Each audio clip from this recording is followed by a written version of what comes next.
You went into debt for that? Defending banks by ridiculing their victims. Brought to you by Kenneth Chabert at yourlegallagup.com. Your advantage if you're being sued by debt collectors. There was an article published on Yahoo on October the 2nd, 2010, entitled, "You Went Into Debt for That? Good Examples of Bad Charging." The article was by a hack writer, that is, someone with no byline for the article's author, for a company called creditcards.jpg. This article went through a series of stories of some fairly extreme use of credit cards. One person bought thousands of dollars worth of wigs, another spent a fortune on psychic services, and one lost woman even bought strange men drinks in bars, to the tune of hundreds or thousands of dollars. Ha ha, we're all supposed to laugh. Only complete fools or unbalanced people go into credit card debt, I guess we're supposed to think. Very funny. Of course, some people do use their credit cards irresponsibly, but this is no laughing matter. It brings them misery and ruin, which we should not make even worse by adding ridicule.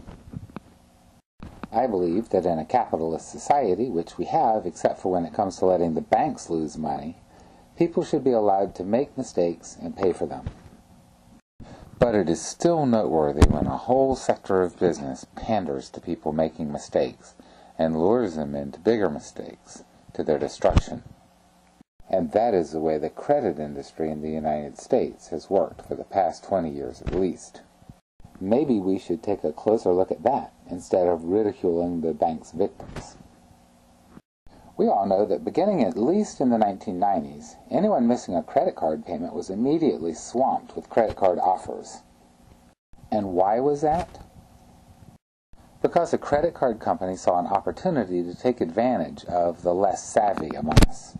They figured that these people would run up large credit card bills, pay outrageous rates of interest, and regularly incur a variety of fees on top of that.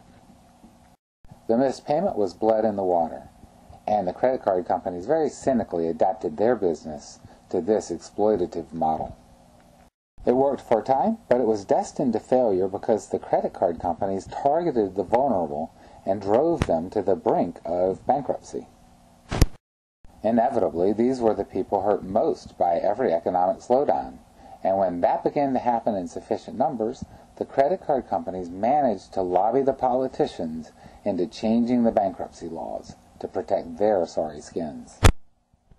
Now Americans labor under trillions of dollars of consumer debt, much of it in default.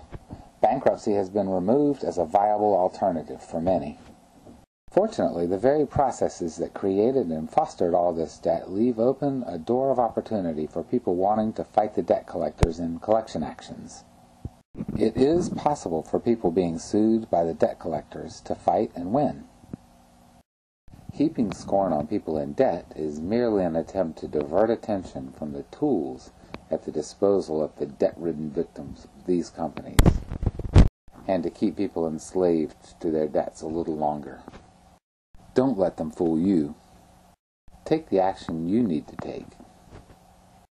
To get more help on fighting debt collectors and their lawsuits, go to yourlegallagup.com. Get my litigation manual and forms, and defend yourself from the debt collectors.